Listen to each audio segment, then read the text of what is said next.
Welcome back to Mini Movies. Today I will explain a crime thriller film from 2021 titled Midnight. After working an extra shift, a young woman eventually returns home late at night. A cab passed her by, but got taken by a bunch of men. So, she is forced to walk home on a dark road. A van with a driver named Do Shik approaches her. He offers to drive her home, but she refuses to ride with someone she doesn't know. She hears some strange noises. After walking a little further, she looks around and notices the van door is open. Someone was crying and pleading for help. She moves in closer for a quick peek. She sees a bundle of clothes and a dead body. It turned out that the noises were made by Do Shik. He catches her and drags her inside, trying to murder her before she can run. He dials 911 a few moments later. He then gets dressed and meets two police officers. He acts like he's in a lot of pain. He refers to the spot where he dumped the bodies as if he discovered them by chance. He claims he witnessed the woman being stabbed by a group of workers. Such a mastermind. A few days later, a girl named Kim Kyung-Mi is working at her customer service desk.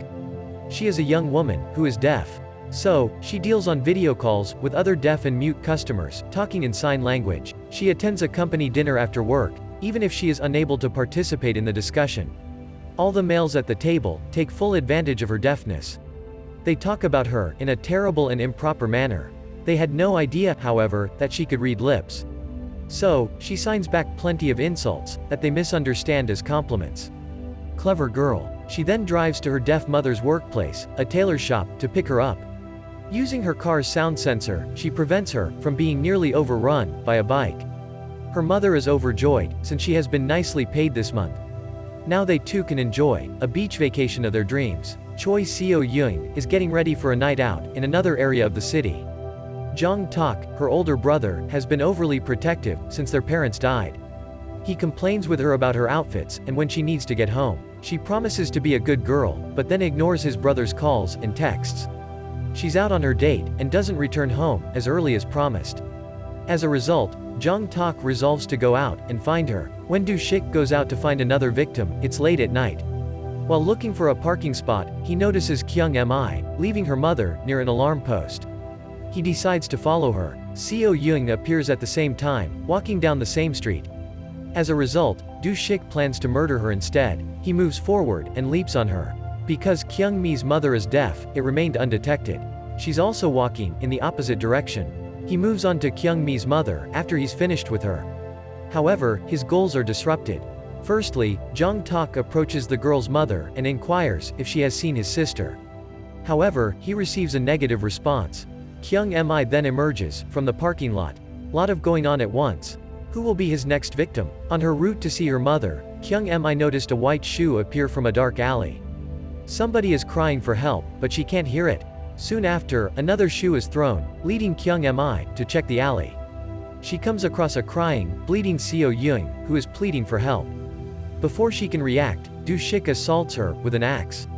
However, Seo-young pushes him away, allowing Kyung-Mi to escape. When Kyung-Mi sees her mother, she returns to the street.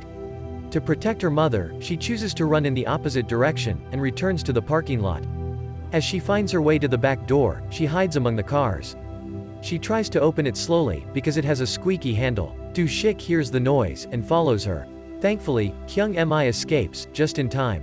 The other side of the door is chained, so it can't fully open. However, it is enough wide for a petite girl like her to pass through. As a result, a bigger man like Do Shik is left behind. Kyung-Mi gets into her car and dials her mother's number. She urges her to go to the alarm and wait for her. But, as soon as she hangs up the phone, Do Shik emerges in the back seat. He forces her to drive, with a knife in his hand. Any guesses what she will do? Rather than bringing him out of the parking garage, she drives straight into the wall. She comes to a stop, just before they are about to clash, taking the opportunity to run. The chase is on again. Kyung-Mi makes it to her mother before Do Shik, and pushes the alarm button. As a result, Do Shik is no longer able to approach. The women are waiting for the cops. He goes back to his van, and hides Seo-young's body there. He transforms his appearance by changing his attire and hairstyle to that of a typical businessman. Later, with a casual look, he approaches the women. Because the killer was wearing a mask and a hat, Kyung-Mi doesn't recognize him. So, Kyung-Mi trusts him when he says he's seeking for his sister. She's going to walk him down the dark alley when the cops show up. The alley is clear when the officer arrives. Kyung-Mi asks to see the surveillance cameras. However, the guard said that kids who hang around there to smoke have turned them off. The three of them are then transported to the police station to file a formal report. Do-shik constantly checks the weapons in his backpack and looks at the women in the elevator. It is noticed by Kyung-Mi's mother. She believes he doesn't seem to be as upset as he was before. He takes out a black phone from his bag to keep his cover. He pretends that he received a text from his sister, and thus the body was not hers. Kyung-Mi ended her statement a few moments later. But without a body or a brief description of the killer, the officer won't be able to do anything. Do-shik is willing to assist. The cop, on the other hand, confronts him for disturbing other people's statements. The hobo resting on a side couch takes the opportunity to insult him as well. Do-shik sees a chance and heads to the water cooler. He criticizes the hobo in a low tone while picking up a cup. So, the officer is unable to hear them. This irritates the man, who leaps at Do-shik and punches him. Do-shik loses a white phone on the floor during the battle. Kyung-Mi's mom picks up the phone. The cop grabs the hobo and places him in a different room. Do-shik gets his phone back. He also uses Kyung-Mi's statement as an excuse to look into her personal details. The mother signals Kyung-Mi while he reads. She claims she is suspicious of the man's need for 2 cell phones. He notices that they are communicating via sign language. He demands to know what's going on. For him, Kyung-Mi just writes nothing. So, Do-shik goes over to the mother. He begins looking through his tools in his bag while planning his next move. A cop with Jong-tak appears at that exact moment. He's trying to trace his lost sister. The officer instructs him to give the photo to the remaining 3. The description relates to Kyung-Mi's assertion. Do-shik acts as if he's never seen her before. But Kyung-Mi recognizes her right away. She gives him her statement and more information to analyze. The cop exits the room to deal with the hobo, who has begun to re-enter the premises. So Do-shik uses the opportunity to warn the mother not to move or he'll kill her daughter. After that, he shows her what's in his luggage. He grabs a knife and approaches her daughter. The mother makes a loud noise, which alarms the others. Jong-tak makes a quick spin and stops the knife. As a result, the 2 men start fighting. The women rush to contact the cops. Jong-tak is enraged when Do-shik admits to hurting Seo-young. He starts punching Do-shik and almost slashes his neck with a knife. He demands to know where his sister is. When the cops arrive, Do-shik acts to be a victim. The officers trust him because of their bad position. Instead, they detain Jong-tak. Do-shik is allowed to go freely, but the women remain with Jong-tak. The cops observe the security cameras and conclude that they are telling the truth. Jong-tak returns to the streets to find his sister. The women are taken to their flat by the cops. They've a light system installed that blinks when it detects movement. The mother and daughter enjoy the tea. The lights flash to alert them that someone is at the door. They are concerned because it's really late. But it was simply the mother's coworker. She came to get a few bags. Kyung-Mi is left alone when the 2 old women leave together. Do-shik had sneaked in, but she was completely oblivious of it. He also destroyed the sensor outside the door. As a result, the light will not reveal his presence. However, his steps are spotted. Kyung-Mi goes out of her room to look into it. Do-shik makes an alarm clock ring to fool her into thinking the lights were flicked on by it. She returns to her room and switches off all the house's sensors. Meanwhile, she texts Jong-tak. He had offered her his card in case she needed anything. Do-shik takes out his axe, preparing to strike. However, Kyung-Mi realizes that a toy on the dresser has been activated at that very moment. Yet, it has no effect on the lighting. She dodges Do-shik's strike by turning around just in time. She dashes to another room and slams the door shut with a dresser. She texts Jong-tak to inform him that the murderer has arrived. She then texts her mother, telling her not to return. She gets a text stating she's already there as the door stops banging. She discovers the door open and fears for her mother's safety. As a result, she proceeds to shift the dresser. Soon more messages from her mom show up. They have excellent spelling, she notices. Whereas, her mother actually doesn't type that well. She realizes Do-shik has her mother's phone. She manages to stop herself from shifting the furniture just in time. He slips through the gap in the door and reaches for her hand. Kyung-Mi is able to pull the back and close the door in his face. However, this does not keep him for long. As a result, Do-shik begins smashing the door with his axe to enter. Kyung-Mi jumps out the window because she has no other option. However, as she falls, Do-shik grips her hair. She fights the grasp, and eventually gets him to let go. It causes her to land safely on a garbage heap. Kyung-Mi resumes her run, and Do-shik chases her. Soon, Jong-tak locates them and follows. They pass through a large number of blocks. In a closed space, Do-shik attacks Kyung-Mi. Jong-tak enters, just as Do-shik is ready to attack her, and meddles. Do-shik threatens to murder himself by putting his own knife against his neck. If he kills himself, Jong-tak will never know where his sister is. He forces him to pick one of the two girls. Do-shik messages Seo-young's location. Jong-tak leaves after apologizing to Kyung-Mi. He actually received Kyung-mi's address. Do-shik had obviously lied, since the home was empty. Jong-tak runs into the mother, who is coming back.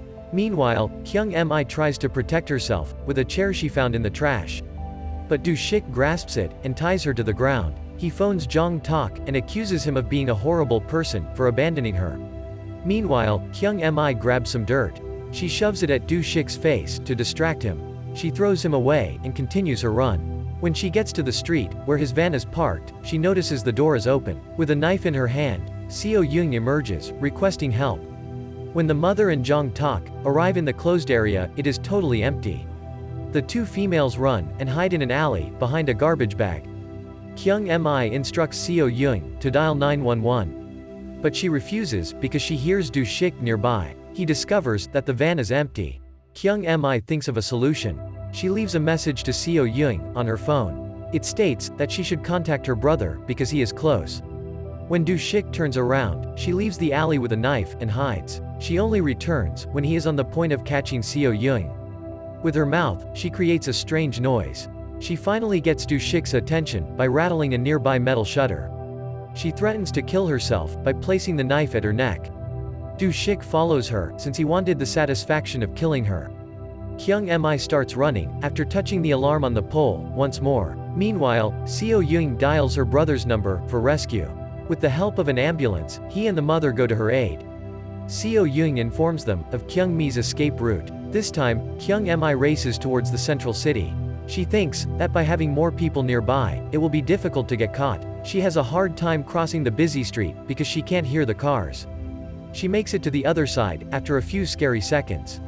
She enters a downtown area and tries to seek help from passers-by. They ignore her since she is unable to speak. Will she get saved? Do-shik is coming on to her, leaving her with no choice but to defend herself. She pulls out the knife, causing everyone to take a step back. A man in the audience makes an attempt to phone the cops. But Do-shik interrupts him by claiming that she is his sister, having some problems. As a result, the cops would scare her into harming herself. Kyung-Mi takes advantage of the opportunity to leave. The police eventually find her after a while. They return her to Do-shik, believing the sister story. They also return his knife to him. Kyung-Mi begins to cry once they've left. She begs him not to kill her, claiming that she still has a lot of things to do. Do-shik leads her to an alley nearby. He claims she came pretty close to persuading him, but it wasn't enough. He prepares to stab her. Fortunately, Jong-tak arrives and stops him. The two men get into a fight. Jong-tak manages to choke Do-shik by grabbing his neck. When he passes out, he lets go. He then goes to see how Kyung-Mi is doing. He informs her that Seo-young is safe at the hospital and that her mother is close by. Do-shik, who is simply pretending to pass out, interrupts him. He slams empty bottles and other rubbish into Jong-tak. By picking up the knife, Kyung-Mi convinces him to stop. As a result, Do-shik decides to exit the alley. Instead, he goes after the mother. He discovers her in the center of the shopping area. He invites her to join him down in a dark alley. However, Kyung-Mi notices them at that same moment. With her knife in hand, she chases him. Because she fails to stab Do-shik, he mocks her. She just managed to injure his hand instead. She placed the knife in his hands and stabbed herself, giving the impression that it was he who did it. The audience takes a step back, believing the trick. When he said it wasn't him, they didn't believe him. When the cops come, they fire warning shots into the air. But Do-shik does not stop moving. As a result, they fired him in the body a few times. This wasn't enough, especially because Kyung-Mi annoys Do-shik by pointing the finger at him. Do-shik is about to make another attempt, but Jong-tak arrives on time. He slams him to the ground, where he eventually dies. Kyung-Mi and her mother went to the seashore a few days later. They are having the vacation of their dreams. Seo Young and Jong Tak also joined them. They reveal how they've been studying sign language. They all pose for a photo together. Soo Yeonjin is a middle-class girl, striving to study in the best university. When she meets a boy at her school, her life turns upside down. He helps her in her studies and makes her a better person. They both eventually get close and fall in love with each other. But on their graduation day, when he proposes to her, she decides to separate from him while giving a farewell kiss. Will they ever reunite again? For full story, click on the video appearing on screen. We upload new movie daily. Make sure to subscribe so you don't miss any video. If you liked the movie, consider sharing it with your friends. Show that you care about them. Thank you for watching.